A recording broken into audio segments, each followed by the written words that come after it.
Hello, beautiful people, and welcome back to another episode of Parenthoot Spotlight, the space where once a month we pause and shine a gentle, loving light on a parent who's building something not just for their own child, but for many. Someone whose work ripples outward, validating, healing, inspiring, or reshaping how we experience childhood, parenthood, and everything that sits in between. Today's guest is someone whose work I encountered long before I ever imagined she would one day be sitting across from me on a recording like this. She is funny, she is honest, she is observant in a way only someone deeply present inside the chaos of motherhood can be. I'm speaking about the brilliant Mary Catherine Starr, illustrator, creative voice behind Mom Life Comics, and author of the wildly relatable, deeply validating book, Mama Needs a Minute. If you've ever felt mentally overloaded, laughed while crying, or thought, surely there must be a comic about this exact moment, chances are Mary has already drawn it. And thousands of mothers have commented, OMG, same. Mary, I'm so happy you're here. Welcome to Parenthood Spotlight. Thank you so much for having me. I'm thrilled to be here. And thank you for that very generous introduction. Thank you. And I want to start right at the beginning. How did you begin creating comics about motherhood? What was that first spark, the moment when you thought, this needs to be drawn, this needs to be said? So I actually started making comics kind of accidentally. Mm-hmm. I was in the throes of early motherhood. I had a 3-year-old and a couple month old. And I was at that time, I'm a graphic designer. So I was already, pretty comfortable creating content for online. I've been doing it for my graphic design clients. I've been a blogger for a bunch of years at that point too, like back in the old school days of blogging. And Yeah. so, I was comfortable creating for any kind of, I guess we didn't call it content back then, but Yes. I was comfortable creating for the internet and talking about my life through my blog and working on graphic designs for clients. So I was in those early days of motherhood, I was writing on my blog, but I also had a personal Instagram where I would talk a little bit about motherhood and the challenges of it. And I just felt like I needed a more of an outlet for that. And so I over time I didn't say, "Oh, I'm going to start making comics." It was very much like I was writing about this, about how hard how hard motherhood was and how Yes. shocked I was by how hard it was. And I thought, like, I need some sort of image to go with this writing I'm doing for my blog and for my personal Instagram. And so I started just playing with doing little illustrations because I was finding that the connect between, what I wanted to say, which was often pretty intense and talking about hard stuff, and the pictures I had, which were, like me and my kids smiling, or, Yeah. I didn't want to post at that time, it was all highlight reel. People weren't posting the pictures of themselves, as a mess. And so I needed some imagery to share with some of the stuff I was talking about. So I started making these little illustrations. And I think my kind of way of approaching hard things is often through humor. It's Yeah. like that's how I process things. And so I would talk about how hard it was in the caption or in the blog post.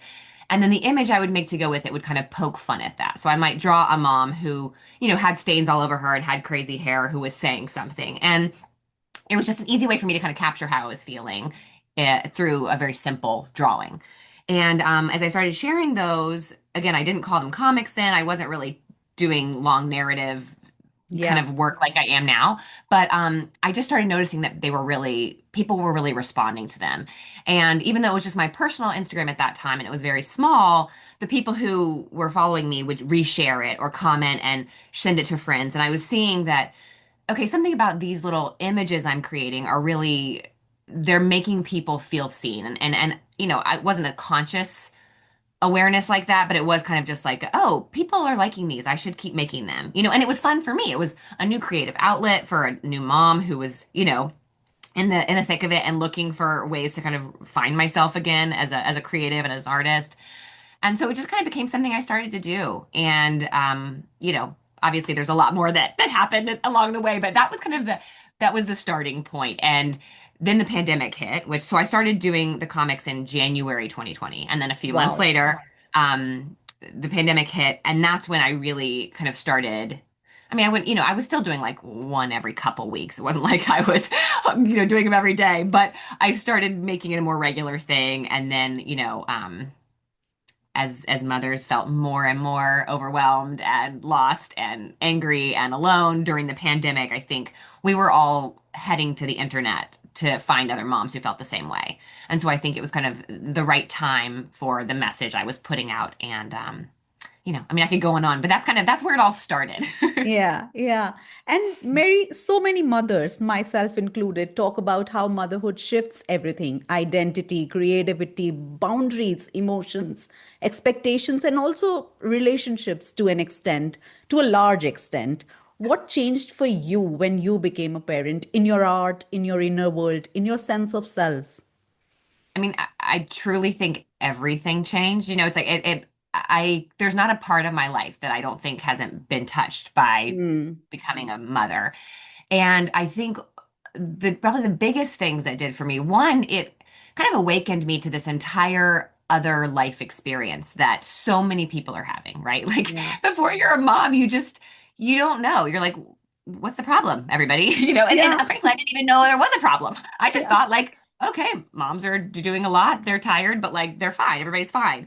And I think once I realized like what this entire huge part of the population is carrying around, which is the responsibility of raising the next generation and caring for and um, not just caring for, but also like really nurturing these beings. That is something I had no idea. I had no idea what that entails and how much that takes for a Yeah. person. Excuse me. Um, and so, I think being awakened to that, it was like I like tapped into this whole universe where obviously things are really amazing and also things are really hard. And I think I felt just like a little shell shocked, but also really galvanized. Like I felt like, oh, this is something I have a lot to say about this. Yeah. I had no idea. Most people, if you're not a mother, you have no idea what all of these women are going through and what they're handling on a daily basis. And somehow they're still showing up at work and they're dressed and they've done their hair, all these things where I'm like, how is everybody doing this? And Yeah. so I think that feeling was so strong. And that's really what I think started to seep into my creative work. But I think the other side of that is I had no idea, some of the double standards, and which is what I talk about a lot in my work. I had no idea the way that moms and dads are treated so differently. I had no idea the way that those cultural expectations and the double standards of our society would seep into my relationship, my household, as a woman who before kids was in a very equal relationship. I felt like Hmm. we were in a very feminist, forward-thinking, modern relationship.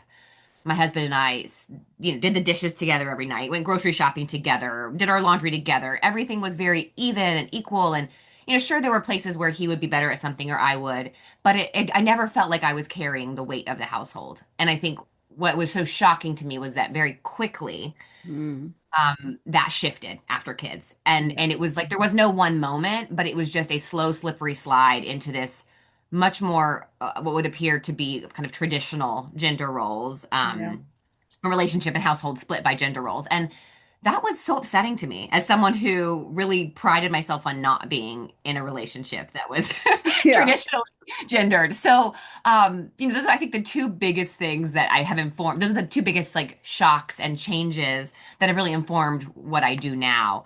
Yeah. And had made me so passionate about, talking about the experience of motherhood and the experience of being a person in a heterosexual relationship in our current world. Yeah, yeah. Yeah. And your comics are so sharp. They take something chaotic and turn it into something simple, clear, and hilarious, of course. How do you observe life as a mother? Are you someone who jots things down as they happen, or do Yeah. ideas come later once the house is maybe quiet again? I think it's both. When I started, it was very much just like, my life was just, I was in those early days, right? So it's almost like everywhere you look, you find inspiration, because Yeah. it was just like nonstop being needed, being wanted, feeling just that like being pulled in every direction. And so I feel like also at that age, I had a toddler and the stuff toddlers say is so insane, Oh, yeah. So it was like I was writing down the things she was saying all the time just because not even for comics, just because they were so funny that I wanted to not forget them, you know? But I feel like it was really rich. That was the pandemic. Like everything could have been a comic. And as I've gotten further from that time, I'm able to do a little more reflecting on that. And, I still think that time is very ripe for pulling creative inspiration out of. But also now, I've moved less from those like kind of early, really kind of survival mode days to I'm able to pull back and do some more bigger picture stuff and more social commentary. And I get a lot of messages from followers now because I have this, huge community of like-minded mothers who are sending me ideas. Oh, I'd love to see a comic about this.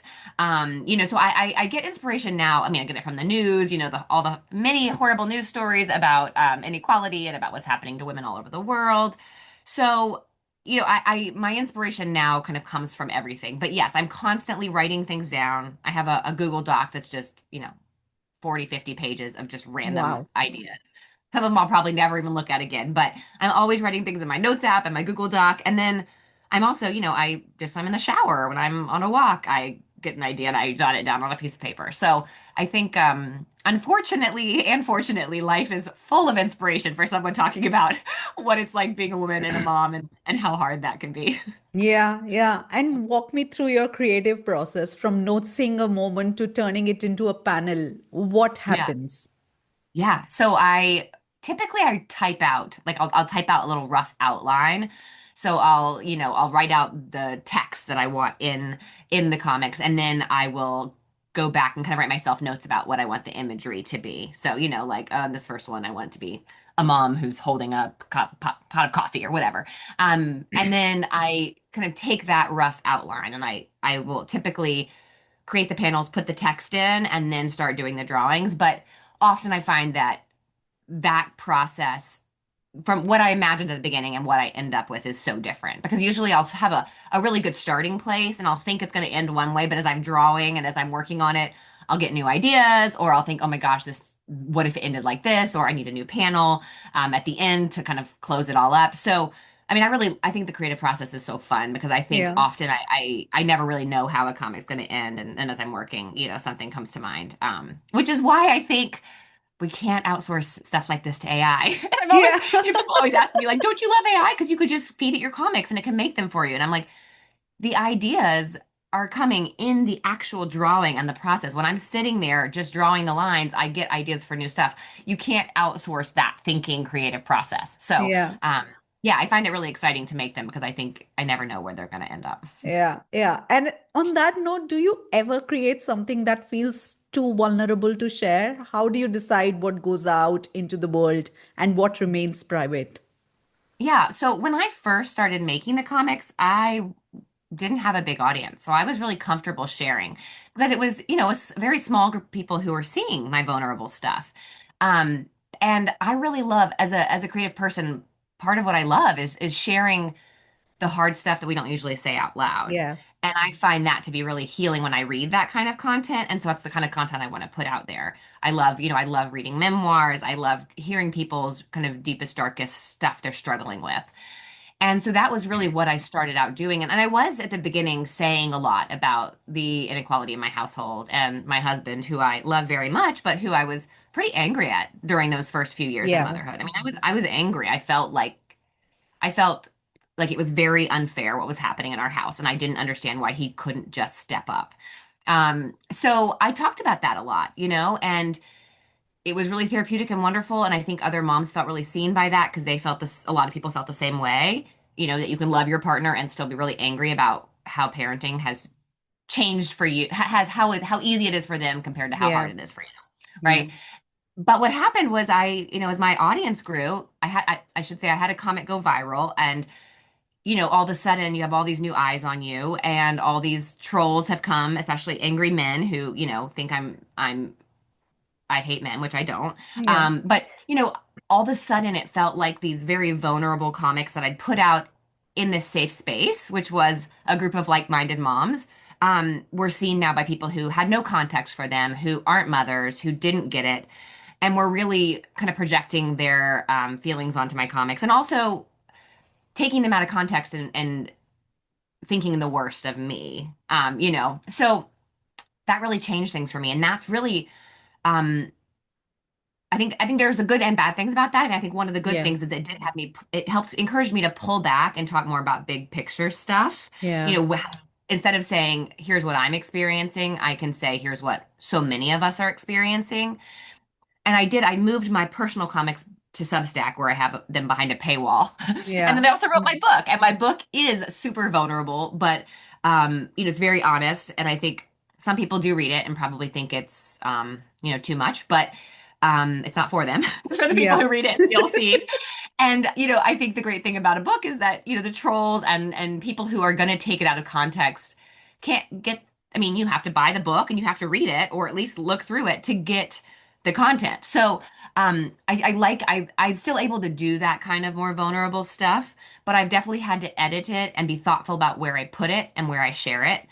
And Instagram is no longer the place for me to get super vulnerable and personal. Yeah. I still do it in ways that feel safe and comfortable because it's important to me, but I'm a lot more thoughtful about how I could be portraying my family members Yeah. or people that I love who I don't want to be portrayed in a negative light. So Yeah. that's been a big shift for me. And it's hard because I think when you are a creative person, if you enjoy connecting with people on this really deep personal level, having to edit yourself for strangers is frustrating. But Yeah. it's kind of just part of the game at this point, sadly. Yeah. Yeah. And your work has such a clear feminist lens. Was that intentional from the beginning, or did it emerge along the way? It definitely emerged along the way. I did not set out. I mean, truly, there was no like, I'm going to make a feminist mothering comic. It was so not that. It was really just like, I'm struggling. I'm going to talk about it. And then I think I've always thought of myself as a feminist. I was very much raised as a feminist, but it was not something I was thoughtful about at all. But I think what happened very quickly for me, and I think, people, there's this whole trend now, saying like, I was radicalized by whatever. I was Yeah. radicalized by motherhood. I really think that it Yeah. it made me see how important it is to fight for equality and fight for the rights of women. And um, it just changed everything for me in terms of, again, like I said, like being understanding why women have felt so held back. I think before I had kids, I was kind of a product of this like, we can do everything. We can do it Yeah. all. Now we Yeah. know there's nothing that men can do that I can't do. I can work hard and I'm a type A person and I can just do it. But then when you're a mom and you see that now there's all these roadblocks in front of you that are not in front of your male counterparts, I think that was like, oh, this is why we need feminism. And I think I knew Yeah. that, but not from the same like visceral place. Yeah. Um, and seeing how mothers are, so held back in the workplace and how unfair so many of our policies are for mothers and how it's just like the expectations are impossible. All of that made me, I think, much more of a feminist than, and it made me feel like it was important in my work and what I'm putting out there to speak through a feminist lens. Yeah. But I still think, I mean, there are so many people who are saying much more than I am, and I think in a much more, I don't know the word, but I think I'm still like a soft feminist. So whether that's good or bad, I don't know. But I think again, like I don't have a thick enough skin to deal with the internet Yeah. and how to treat people who are like really wonderfully honest feminists. I feel like I walk that line because at least in what I put on Instagram, not in what I put other Yeah. places, but because I am, I the male trolls on the internet they have definitely kept me a little more quiet than I would like, unfortunately. Yeah. But it's just been, it's been a learning experience, and I don't know, it doesn't feel great getting death threats in your DMs. So, Yeah. I've definitely, I think, tamped down my message in some ways, and I don't like that, but it's just kind of again like a reality of Yeah. where I am right now. Yeah. Maybe another book out of it. Yeah. Yes, Yeah. I know. Oh my gosh. Well, that's the thing. It's like it all just it keeps coming, So there's always again like inspiration everywhere, and yeah, we'll see what's next. And so much of what you draw captures the gap between what we are told motherhood would be versus what it actually is. So, Mhm. what expectation did you bump up against? Were there any surprises? Yeah. Yeah, I mean, so many, and I think the part that's weird for me, the part I was expecting is all the good stuff. Like I was Mm, expecting the love. I'd heard so much about how much you love your kids. Obviously, you still can't put that into words, but the parts that I adore, I was kind of expecting. The reason I wanted kids was because I felt that. I was ready for that. I wanted that love. I wanted to care for someone. And I think all of that stuff, the good stuff, is there. And I was expecting that. So I think what was so jarring was that the hard stuff I wasn't mm, expecting at all. And I think maybe if you went into motherhood, not expecting to love it as much, maybe it would feel less jarring. I don't know, but I was expecting to love motherhood. Like yeah. I was ready. I knew I would love motherhood, but I didn't know how hard it would be. And so that's the part for me that I think was so shocking and shook me to my core and made me feel like angry. I mean, I think angry. I was really angry, I think, in the first year or so of motherhood. Part of that's because my daughter truly did not sleep. I had like Mm, one of the worst sleepers. You hear the horror stories about kids who don't sleep. That's how she was. So, I was very sleep deprived. I think I had postpartum anxiety really badly around the sleep, especially. But I was really angry that first year because I felt so alone and I felt so overwhelmed and so anxious. And I felt like I had no idea that this was going to be the experience. I wasn't angry at anyone, that person. I think yeah. I just felt like, how could this possibly be so hard? What's wrong with me? There must be something wrong with me. At that point, I had no idea of like the kind of societal reasons that motherhood has gotten so hard for people. But I truly just felt like I was failing and it was impossible. And so I was like very much angry at myself. I was turning on myself. I think I was also just like, I think I had a lot of postpartum rage, but I just felt very much like, how are people doing this? How can I go on? And not in Yeah. I was never, suicidal or anything. I know that's a very real part of postpartum depression. I wasn't that, but it was just this feeling of like, I can't possibly do this all. I don't know how. And I think that feeling of like, is there something wrong with me? Why is this so hard? Why do I feel like I'm constantly failing? That has informed so much of my motherhood journey. Even now that I'm 9 years out from that, I still feel the echoes from that first year of feeling that way. And I Yeah. think, um, I just, again, like I love being a mother and I loved it that whole first year, even though it was so hard. I loved it. So, I think that's the other part about it is it's just it's so much all at once and it's so intense. And because we no longer live in these villages and we have so little community support, I think, it's really hard wrestling with all of that on your own. Yeah. And learning how to be a person again now that you Yeah. have these 100 new emotions that are constantly coming up all day long every day. Yeah, yeah. Yeah. And you talked about community, but you have built another kind of community, a community that feels emotionally connected to your work. How do you feel about that? I mean, I love it. I think for a while it was weird because I wasn't it was all on the internet, especially during the beginning when it was like still the pandemic and it was very much like it felt really great to have all these people around the world saying, I feel the same way, me too. We're all in this, we're all experiencing this. I mean, that was really wonderful and definitely very healing. But it was also really weird because at that time I still felt very isolated and very Hmm. alone. Hmm. I think now having that community is amazing because I have much more of a real community in person as well. So I have this great online community, but I also have the real in real life community here.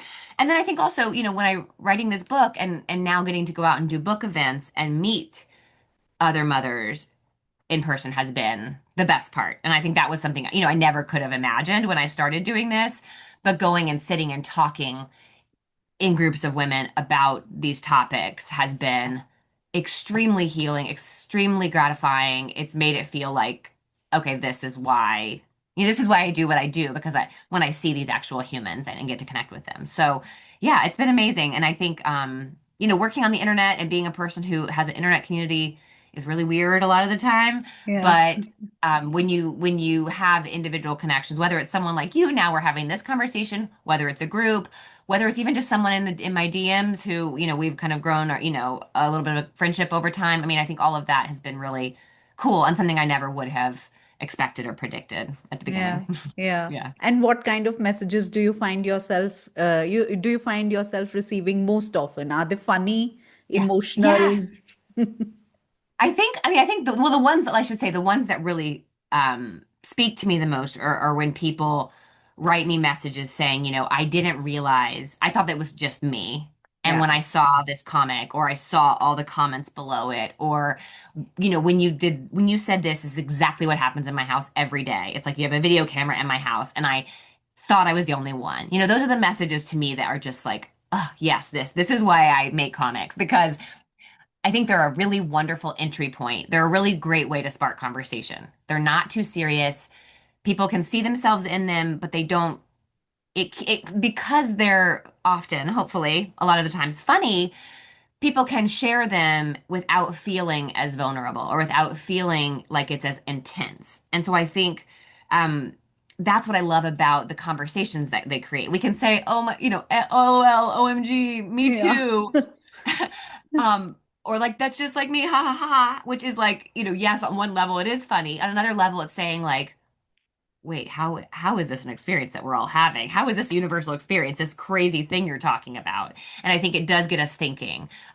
So those messages where people tell me that my comics make them realize that something is universal and not personal, Yeah. those are really great. I also really love the ones where people are telling me that my comic sparked a conversation with their partner. Well, they'll say, I Mm. sent this to my husband, and when he read it, he said, do you feel this way? And I was able to say yes. And we had a big conversation. And, that it opens up these paths and lines of communication that maybe weren't open before. That's also really exciting for me. So, anytime I feel like my comics are making a difference in someone's life, even just on a small scale, that feels amazing. And that's like, again, like what keeps me wanting to make more and more because it feels like, okay, this is, even though it sounds silly, it's just an Instagram post about a comic. I do feel like it's a really great way to kind of introduce these maybe tougher subjects and bigger Yeah. concepts that maybe people hadn't been introduced to before. Yeah. Yeah. Yeah. And how does your husband feel about whatever you're doing? Yeah, it's been a journey. At the beginning, he was totally on board and really laughing with me. And, he gives me lots of ideas for comics. So he's definitely been a part of the creative process. Then when I had a while where some trolls were really coming after me, that was pretty hard. And there was even a point where he was like, "Are you sure? Maybe you should stop doing this. Is this worth it?" Like it got pretty bleak there for a while and a little scary. And so at that, for a little while, he thought like, I don't know about this. But he's back on board. He had been, I've been doing it for a while now. And yeah, he gives me ideas all the time. He'll say, "Oh, you should make a comic where I'm doing this," and he's not afraid to look stupid. I think he sees himself very much as like a character now. Not. I mean, the comic character is kind of Yeah. like he's a stand-in for every man. It's Yeah. not as personal. But also he's always been good, even before I did this. He's always been really good at laughing at himself. And part of our love language is making fun of each other in a loving, fun way. And so, he's a good sport and he's okay with it. But he also, I think, appreciates that I've pulled back on the more personal stuff for Yeah. the larger Instagram community and have moved that, other Yeah. places. Because I do think, it gets old after a while having people say like, just get divorced when that's not the point at all. Yeah. Yeah. It's in reading that over and over again when someone makes a comic about you, that gets old. And that gets old for me too. It's like I don't need people to keep saying that to me. That's not the point. Yeah. So Yeah. yeah, yeah. Yeah. But I'm very grateful that he is such a good sport because I think, he's I don't always paint him in the most flattering light. And the fact that he's okay with that is huge. Yeah, yeah. Yeah. And also learning from that, right? Like it's not just, it's, Yeah. I think men in our lives, when we become public, men also have to change and evolve with us. And Hmm. that's a burden that is not theirs to bear, but they have to bear that burden. And Yeah. it's so appreciable that they do that. Yes, Right. I agree. I think you're so right. And yeah, I think it holds us both accountable, Yeah. too. It holds me accountable as well, because if I'm publicly saying I'm working on this, or we're working on this, or, that this is an important thing for moms, a important way for moms to stand up for themselves, or like this is a change that we as mothers can make to make things more equal, I want to walk the walk. I don't want to say that, moms shouldn't be the only ones volunteering in the classroom, and then in my house be the only one volunteering in the classroom. I want to Yeah. say, Ben, we both got to volunteer. It can't just be me. We need to get dads in there too, or you got to be the one to take them to this doctor's appointment, even though maybe it's easier because I've always done it, and Yeah. but I have to say, like, no, he needs to do this too. I'm going to make the effort. I'm going to step back. I'm going to let him take this on. I'm going to give it to him and trust him. So, it holds us both accountable, I think, to try to make things more equal when you're talking about it all the time. And it's a public thing, Yeah. And I also think that I've learned a lot from my followers, from people who send me messages and articles and ideas and concepts, and I'm still learning about all of this too. I feel very much like it's a kind of conversation between me and the online community that I'm a part of, where we're all kind of saying, okay, this isn't the way it should be. It's really hard to change it. Let's all figure out some ways we can do that in very small ways in our own lives in order to hopefully change the cultural conversation. But I'm learning all the time from my followers. I'll post a comic and people say, well, why not do this? And it's like, I hadn't even thought of that. So, Yeah. yeah, I think all, I've grown so much since starting making these, and a big part because I've kind of immersed myself in this world of talking about household and marriage and household equality and marriage equality and how to be more equal parents, what that looks like, how to achieve that, how to push back against cultural expectations. And that's all been a life changer, a game changer for me, just as an individual and as a mother and as a partner. So I'm really thankful. It's been a journey, not just like a creative journey, but also Yeah. really a personal one of growth. And we still have a long way to go. So I'm excited to kind Yeah. of see But does come it so far. ever get tiring? Absolutely. Yeah. Yeah. Yeah. Yeah, for sure. Yeah, yeah, yeah. And I think, a lot of people who create content for the internet will say that, that burnout is very real.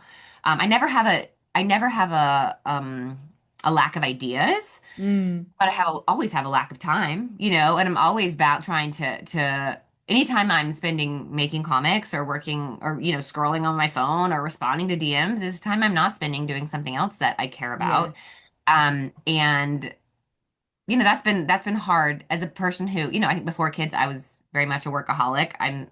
I still find a lot of um satisfaction, and I get a lot of value from what I do for work. It's how it's really a big part of my identity. And so I'm always struggling with that because now I do something that you could technically be doing all day every day, right? I could Yeah. be I could be making comics and responding and working with brands or what, collaborating, all that. I could do that all the time, all day, every day. And so I've had to learn, and I'm still really working on it, but really be having really good boundaries and you know, trying to let go of some of the stuff that before I couldn't let go of, and in order to be present for my kids, which is easier said than done, but really important to me. Yeah. And do the kids know what you do? Yeah, they do. I mean, the book coming out was definitely a big shift. They knew, they've always known, oh, they always talk about mom life comics, and they'll say like, "Are you going to make this into a comic?" And I might say, "Yeah." Um, but when the book came out, my daughter is 9, and so is really into graphic novels. And so when the book came out earlier this year, she was so excited to read it, and that was really hard to navigate because there's a lot of stuff in there is like adult concepts. And there's lots of parts that are just funny things she and her brother have said. And so she loved the comics where they're in it saying, silly things about butts or something that like cracked her up. But there's also stuff in there that's like intense conversations between me and my husband. And I don't want her to I didn't want my kids to think I wrote a book that was just like about bashing dads or Yeah. something. And I think if Yeah. you dip in and read one comic where I'm angry at him or something, it could seem that way, if you're not reading, because she was just reading the comics, not the actual text that goes with it, introducing the concepts. And Yeah. she couldn't understand him anyway. So, I think I'm always trying to walk that line of like raising them in a feminist way, raising them to know, that moms and dads can do the same things and boys and girls can do the same things. And um, also, being honest about the state of the world. Yes, boys and girls and moms and dads can do the same thing, but unfortunately, people expect moms to do way more. And how to say all of that to them in a way that's kid appropriate and also helps them understand why I care about these topics, why I talk about them in my comics. Because I think it can, it if you don't understand the nuance of the conversation, it could come Yeah. across as, that I'm just like angry at men or angry at my husband or something. And so that's always I'm always trying to kind of figure that out with them. They're very proud of my, book, and they're very sweet and love my comics, but you know, I just have to be really thoughtful about how I talk about it with them. And I don't know if I always succeed, but I'm trying. And they definitely have started to get some of the concepts. And I love when I hear them kind of processing aloud, some of the same stuff that I'm processing as an adult, and they're processing it now as kids, which is cool to see, and hopefully will, be a good sign for the next generation. Yeah. Yeah. And Hopefully, yeah. do you ever get submissions from your audience which is not universal and you can't relate to it? Sometimes, yeah, sometimes I'll get a message where I think, well, there's a couple things. Sometimes I'll get a message where I'll say like, that seems like a really specific Hmm. issue. Like, yes, that's an example of something bigger that maybe is more universal, but that issue is so nuanced and has so many different personal parts to it that I couldn't really turn this into a comic without it. Like it doesn't feel like, because I would never make a comic about something that I don't relate to, Hmm. because I feel like I can't do it justice if I can't like understand that issue. So that's if, yeah, if it's something that's a little too personal or also I sometimes get stuff that's so cruel, unfortunately. Hmm. I think there are also a lot of people who so the majority of my audience is women who are kind of in my same boat. We really love our partners. We are married to good people and we are also experiencing kind of the results of, the cultural messaging, the society that we live in, the system we live in, the way we and our partners were raised differently, them to be much more entitled or, to be more served or whatever, just because of the way their family of origin was. But ultimately, they want to stay with their partner. They love their partner. They know that, um, that it's not them necessarily. It's maybe some bigger Yeah. stuff at play, which is, Yeah. I think so that's the majority of my audience. But there are, of course, women in my audience, plenty, who are either were in more abusive relationships, maybe not physically abusive, but where they were really taken advantage of and used by their partners, who are either still in those partnerships or who maybe are separated or divorced now. And so understandably, there's a lot of maybe trauma or extra anger or resentment there, which I fully support. I think, of course, if you were in a relationship like that, you'd feel that way. But I do get some submissions sometimes from people whose partners I think are crossing a line. It's no Hmm. longer weaponized incompetence. It's no longer, something that's happening to a lot of people because it's a societal expectation. It's something that when I hear it, I think, oh, that's actually just really horrible, and Hmm. he should not be treating you that way. And that's not something I want to make light of. Yeah. But I also have to be really careful in how I respond to those Yeah. because you don't want to shame people because I think we're all Hmm. on a separate journey and just like the people who say to me, like, get a divorce already. Like, I don't want to just put that on someone, but I also don't want to make light of behavior that I think is absolutely unacceptable. I mean, to be Yeah. clear, I think a lot of this is unacceptable, but I think some of it is a little more excusable because Yeah. of the way that the cultural messaging we all receive. And then some of this treatment that I think moms and women are receiving from their partners is not okay at all. And to me, it Yeah. is abusive or it is really cruel, purposely cruel. And I don't want to ever make comics about that. So I do have to walk that line as well and navigate, the messages from people saying, what about this behavior? And I think like that behavior is, that's not, Yeah. that's very different than what I'm talking about. So Yes. Yeah, it's tough. And I think there are some really great creators I follow and writers I follow who I think talk more to that audience. Because I think that we need people to be speaking to how to get out of much more abusive or unequal relationships where someone's being taken advantage of. I think we need to talk about people who about men who are taking advantage of the system or a bit of women on purpose. But I don't think that that's not what I'm speaking to. I don't have that experience. That's not, my life experience. And so I have like a different kind of audience that I'm speaking to. But Yeah. But yeah. but how do you deal with that kind of emotional burden that you are, burdened with? And Mhm. because it's a lot to take, and how do you get okay with that? Well, I do a lot less. I mean, unfortunately, I do a lot less reading of the comments of my posts these days. Well, I think also you get to a point. I used to respond to every single comment and or read every single comment, and I really was responding to people so much more. And unfortunately, I kind of got to the point where, in order to like protect my peace and my time, I respond to some, as many as I can, but I give myself much more like, okay, if I post something the first day or so, I'll respond to comments and then I'll just back away and let the conversations continue because I think there's a lot of great people saying a lot of great things and they're talking to each other. And I think that's Yeah. awesome. So it's almost like creating a support group and then the person who's leading the support group says, I'm gonna let you all just talk amongst yourselves. And so that's been one way I think I've handled it. Same with my DMs. Like I used to be totally on top of them. And unfortunately now I just have like thousands that are unread. And I will every once in a while sit down and try to get through some of them or message people back. But I also think that there's something cathartic about just like sending a message out to a stranger, like which is what people are doing to me, right? They're writing something, they're sending it out. Some of them will even say, like, I know you might not respond to this. And I think people are used to that when they message big accounts. And maybe that's okay, that people are just kind Yeah. of using my inbox as a place to vent. And that's, I'm like, great, you can vent in my inbox. Like, I can't possibly respond to all the venting, but I think it's healthy and great. And I'm not here to say, no, don't do it. So I don't know. I mean, I think I've just, as a product of just the account growing and what I talk about, I've just kind of had to learn to do what I can and let go of the rest. Yeah.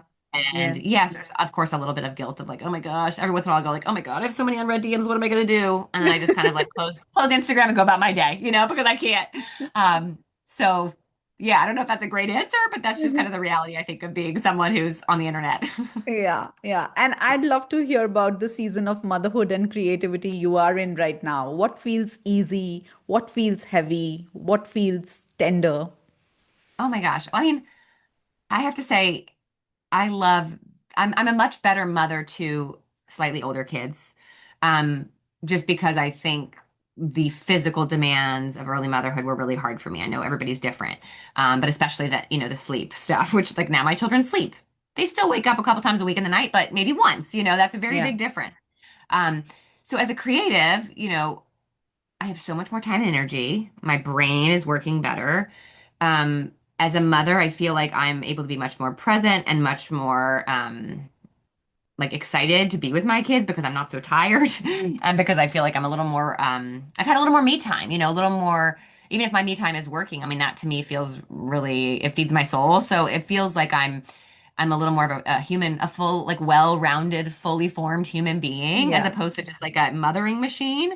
And so I'm better at that. I'm better at functioning this way. And my kids are both right now at the exact same school. So they leave on the school bus at the same time and they come home at the same time. And so, I have chunks of time without yeah, them.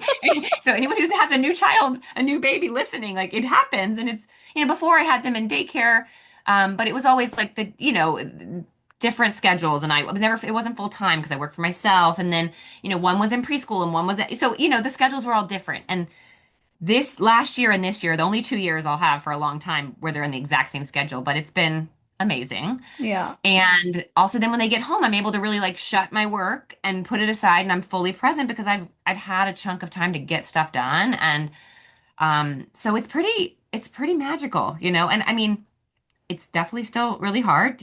My kids have all sorts of issues, like we all do, because we're humans, and really big challenges, but also really, really fun stuff. And I went hiking with my kids the other day, and they loved it, and I loved it, and there was no complaining the whole time. And I was like, this is so fun.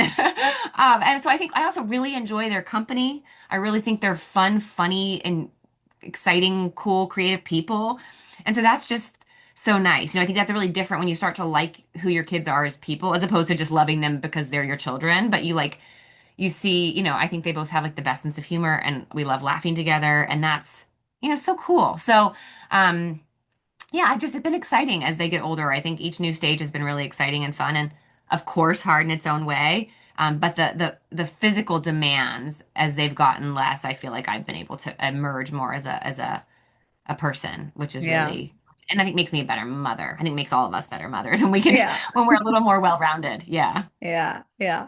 And I loved what you said about, liking them as a person rather Hmm. than just loving them as your children. And Yeah. that's just so beautiful. I'm going to take that back in my Good. life. Yeah. Yeah, it is. And I mean, and when your kid says something that you think like, that is so smart or yeah. wise, or that is so interesting, that's the coolest feeling because you think like, look at you with your own little brain Yeah. that's thinking all these things I never would have thought of. And it just feels so magical, like, wow, that's it's such a fun part of motherhood that I didn't expect, again, like Yeah. part of the stuff you expected, the stuff you didn't. It's like, oh, I really like you. And that's so cool. Yeah. Yeah, yeah. Yeah, yeah. And tell me, is there a recent observation, contradiction, or moment that's still sitting with you, waiting to become a comic or a sentence or something more? Oh, there's so many. I mean, right here, I could even show you. I have a piece of paper that I wrote something Oh, down the other day where I haven't even put this on my document yet, but it's like I was getting ready and wrote down like, why is mom always the last to get ready? Why is mom always spending more money than everybody? Why is always mom always seem more frazzled? And it's like I get these little things where I'm like, why? Why is that? Obviously I know why, and that's what I want to explore in the comic, but like I think to the outside world, it's like, why is mom always the last one to be ready? yeah, Obviously we know it's because she's getting everybody else ready and getting all the stuff ready before she gets herself ready. Or, why is mom always doing so much more shopping and spending so much more money than everybody? Because she's buying supplies for the entire house all the time. And because in order to keep the household running, you have to purchase things like toilet paper and cleaning supplies and food. And you have to order the random tacks that are needed for the bulletin board, all that stuff that moms are thinking about. Why does mom always seem like she's so frazzled? Again, for these reasons. So, I'm always writing down little things about like, how do I want to, what do I want to say about that? And what's a new way to present that might strike a chord for people? Or how can I make that into like a bite-sized chunk that will go like, oh, that answers this question for me. So yeah, I mean, I think I have so many. I mean, I could never even begin to say how many ideas I have that I haven't gotten to explore. But my favorite thing that I always come back to is the double standards. I yeah, love drawing comics where it shows on one side yeah. what how a dad is labeled and how mom is labeled when they do the same thing. And I feel like I have so many more of those in me. So I'm always just kind of, those are always percolating, and I always have a little list going, and then eventually like, okay, I'm ready to do a new series of these. So yeah, I'm excited to do more of those always. But do you ever doubt that something that you put out will not land or something that you put out will not resonate with mothers? All the time. I get so nervous. I mean, certain posts, no, sometimes it's totally easy, but when I create something brand new about maybe a new topic or maybe saying it in a different way, or maybe it feels a little more vulnerable, I get so nervous. And I usually will send it to like, a family member and a friend or two or three friends and say like, will you read this? And how does it read to you? And or get my husband to look at it. And I often get feedback where they'll say like, ooh, this part isn't working, or this part seems a little too whatever. And I'll go back and rework it. So when I'm nervous about something, I definitely get a lot of eyes on it before I post it. Um, but it's always scary, and sometimes it's funny because sometimes I'll think like, oh, this one's so good, this is really, and people won't really respond to it at all, and I'm like, oh, I guess that wasn't as relatable as I thought. And then something that I just throw together quickly and don't think it's that great, then it's like all of a sudden, it's also like you never know what's gonna really resonate. And so I think that's one of the reasons that like you just kind of got to keep creating. It's just like any kind of art that you're putting out, writing music, whatever. You just kind of keep going, and sometimes it'll hit, and sometimes it won't. And I think it's hard because often you want everything to be a home run, but at the end of the day, like, we all have our individual experiences, so you really don't know what's going to resonate with the Yeah. majority of the people. And sometimes something I think is really universal isn't, and then something I don't think is universal is, so Mm. it's also it's a fun learning experience, but yeah, it's definitely can feel a little scary putting something new up. Sometimes I'll put something up and I feel like I'm like holding my breath to see how Yeah. people react to it.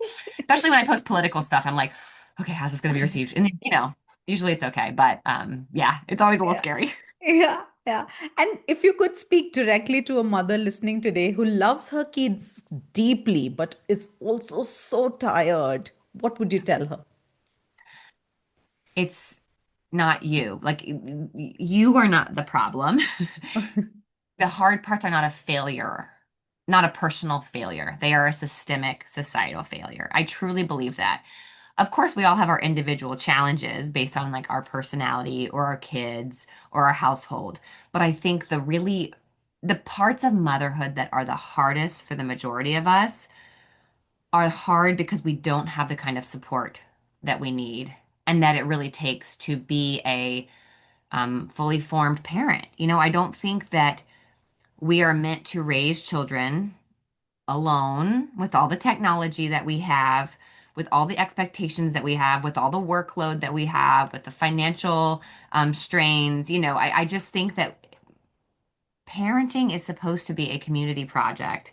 It is supposed to be something undertaken with other mothers, with other people, with the generations before you, with partners who are available. I mean, I think all of that, we are missing all of that, and we are missing in the place of that. Okay, so we can't have that anymore. We can't have the village anymore. So where is the why haven't we shifted our expectations, or Mm. why haven't fathers been taught that they have to step up more, to in order to allow mothers or women to step into the workplace or to step a little bit back.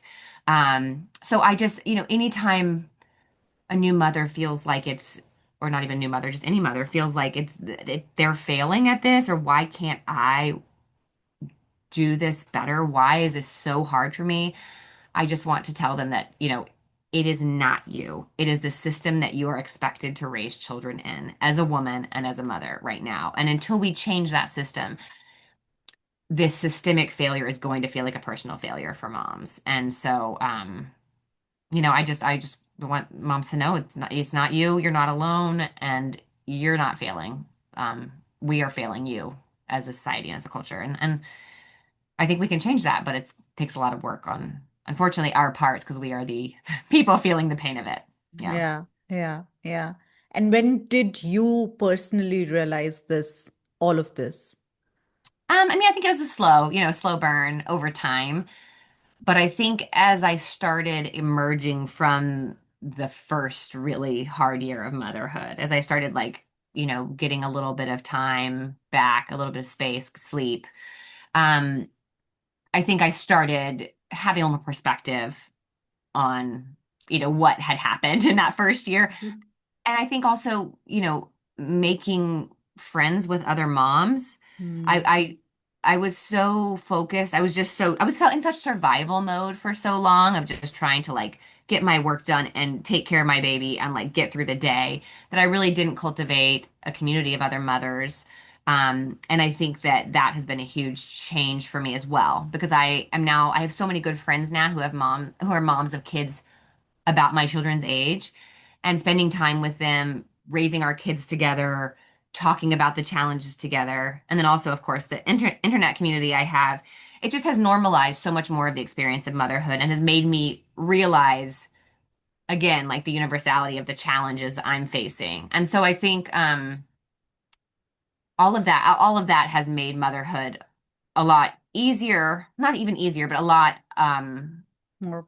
more sustainable, or yeah, I'm Yeah. able to like to roll with the punches more because I Yeah. feel less alone. And I feel like um yeah, I feel like I have gotten a little bit, I'm able to zoom out and see less about just like what I'm dealing with as opposed to what we're all dealing with. So I think but I think it was I think it was just a slow realization as you come out of that fog of the first Mhm. year and as you start to talk more and more with other moms, Yeah. which I think is something that's missing for so many of us. I mean, I think when I talk about the village and the community that we're missing, a lot of it is just that people just sit around and say like, "Oh yeah, that happened to me too. Oh, my baby did Yeah. that too." But look, a few weeks, months later, and we never struggle with it again.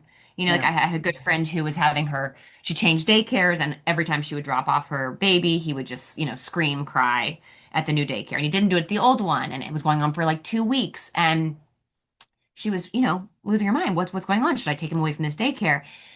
And she called me, and I was so glad she called because that exact same thing happened to my daughter, for a couple months, and then Oh. she was fine. But I was able to say to her, "Oh my gosh, that is normal. My daughter did it. It was just a separation thing, a development thing. Like just keep taking him, try to make it as quick as possible, get out, get in, get out. And of course now it's in the rearview mirror and it stopped happening. It hasn't happened again. And she's already forgotten about it. But I think if you don't have other mothers around you to say, oh, that's normal, or that happened to me. Oh, I know how hard that is, but it will get better. I think you start to think that you're a bad mother or that you're Mm. failing. But I think all it takes is another mom who you respect or trust or love saying, "Oh yeah, I did that. That happened to us too. It's okay." That can do so much, I think, for calming those nerves of early motherhood. I don't even know what your question was, but I hope I answered it. Yeah, even I don't remember what it was, but I'm really enjoying talking to you. So Great. Right I back guess at you. we are okay. Yeah. Yeah, yeah. Okay, tell me something, Mary. Do you ever feel that pressure of performance in your life itself? Because whatever you're living and whatever you're experiencing, you're kind of putting it out in the world. So does it ever feel performative? Well, I think I'm really lucky in that it's my comics, it's not me. Yeah. When I was blogging, way back before I ever drew comics, and this is, a lot of time before I even had kids, I felt like everything I did, I had to get a picture of it so I could talk about it on my Mm. blog or so I could share it. And again, like I had a small blog, but still it was like I was writing every day. And so it felt like if you're writing about your life every day, it feels like you need to get pictures of everything. And I felt this pressure. It was like, it became this thing where it was like, my husband was always annoyed because I'd be like, can we take a picture at everything? And he's like, got so sick of it. And so it's actually been really freeing for me because as I stopped blogging and as I focused more on just making comics, and as I stopped like writing about my personal life and instead started just writing about motherhood, I'm much more able to just live my life. Mm. I make the note if something happens that's funny, I make a note about it, but then I put it away. I mean, sometimes I'll make a comic about something that happened 4 months ago. It doesn't have to be timely. I don't have to say we were at this thing yesterday and look at this picture from it. I can say a couple months ago I was at this thing and this happened. So I think the fact that it's not time sensitive, that comics can be Yeah. done anytime is really awesome. I think also that I'm able to make comics about other people's experiences, especially when they're really relatable to me. That frees me up from having to always use my life as the content. Um, and I don't show pictures of my kids' faces on Instagram, and Yeah. I don't do many pictures of myself except, just in my story every once in a while. So it's kind of nice, and that I think I've been able to kind of slowly take my private life away from at least from Instagram. Except for in drawn form, which feels Yeah. doesn't feel as personal to me. It feels very far removed. And I don't even, I don't put faces on my drawings. They're all just outlines. So it doesn't feel like I have to perform. I mean, I think the times I get the most nervous, honestly, about anything is when I have to make a video to put in my story for something. And I'm Hmm. like, oh, I hate showing my face. I hate making videos. Like I'll draw myself all day long and make myself talking, but when I have to actually be there, like, sometimes with a collaboration or a brand partner, they'll want me to say something in my story, and I'm like, okay. It's like it takes me so much energy to do it. So yeah, I don't feel performative when I do my comics, but definitely like if I have to talk. I just feel so it's not me. Ah, yeah. Yeah, if Yeah. my video, yeah. I mean, I love podcasts. I can do all day, but if I have to like speak about something particular in a short video, it's just like I don't like it. And do your children say something funny just so that you can put them on your comics? They don't. Luckily, I don't think they're aware enough. I'm not showing them my comics all the time. So I don't think they realize like how often I'm posting or how many comics I'm making. You know, they don't, they kind of, they go, if it's something really funny, and I'll say like, that is so funny. Oh my gosh, I got to write that down. Like, are you going to make a comic? But like, if it's normally, if we're just chatting, yeah, they're not thinking about it, which is great. I think that's the great part of kids, right? They're so present and Yeah. they don't think about internet. They have no idea what's going on my phone, which is Yeah. great. Thank goodness. But yeah, yeah. Luckily, I don't think we're there yet. But as they get older, I'm sure that will start to be a thing I'll have to think about, and I've already done way less Yeah. comics about stuff that they say now that they Yeah. are getting older. Yeah. And when I do, it's usually if like I'm the butt of the joke. If they're saying something Yeah. that's making fun of me, then I'll maybe post it, but not if they say something that would be personal about them. Yeah. Yeah. Yeah. So Yeah. yeah, we walk that line as our kids get older. We have to kind of figure out what feels like their private life versus what is our experience, and I'm still trying to always figure out that line. Yeah. I think you do that pretty well. I think you Thanks. did. Yeah. Yeah. I really feel that, when I read your comics, I think it's about the universality of that experience of motherhood rather than a singular instance, and Good. that's what makes it even more relatable. Yeah. Good. Yeah, that's the hope. That's what I'm trying to do. But it's Yeah. funny, it's funny because people do it's so hard to figure out because people we really like the personal. The personal we connect with the Yes. personal. But I think that so I'm always trying to figure out how can I make this personal and say what I want to say and make it universal. And I think that I don't always strike that balance right, but I'm trying to kind of do both. I'm trying to tell personal stories as an example of the universal, and then also tell the universal as an example of what could happen on the personal. And so it's like that. Yeah, I'm always kind of zoom in, zoom out, trying to figure out the right balance. And I don't know if I always get it, but it's fun. It's a good challenge. It's fun to try. Yeah. And I think for women who are mothers, as you Mhm. said, who are the target audience for your comics, Mhm. that that intentionality is quite visible. It Mhm. may not be so to the other people because for them it's about an instance, but for us we know what we know exactly what you mean, you That's know? exactly it. Yeah, you're so right because so I had a comic recently I posted about it was about like how everyone always needs me in the mornings and I never get a chance to like dry my hair, right? Yeah. And all the moms read this. The point of the comic, of course, was like it's everyone needs mom to do everything and she can never get a break. And so of course eventually she's gonna like blow up when her husband's like, what's the big deal? I just need to tell you Yeah. one thing. But she's been trying to blow dry her hair for 15 minutes and now it's all frizzy and lumpy and she's frustrated. So any mom reading that just understands that the comic is about how it feels to always be needed and never have to be able to find the 10 seconds you need to just do one thing for yourself.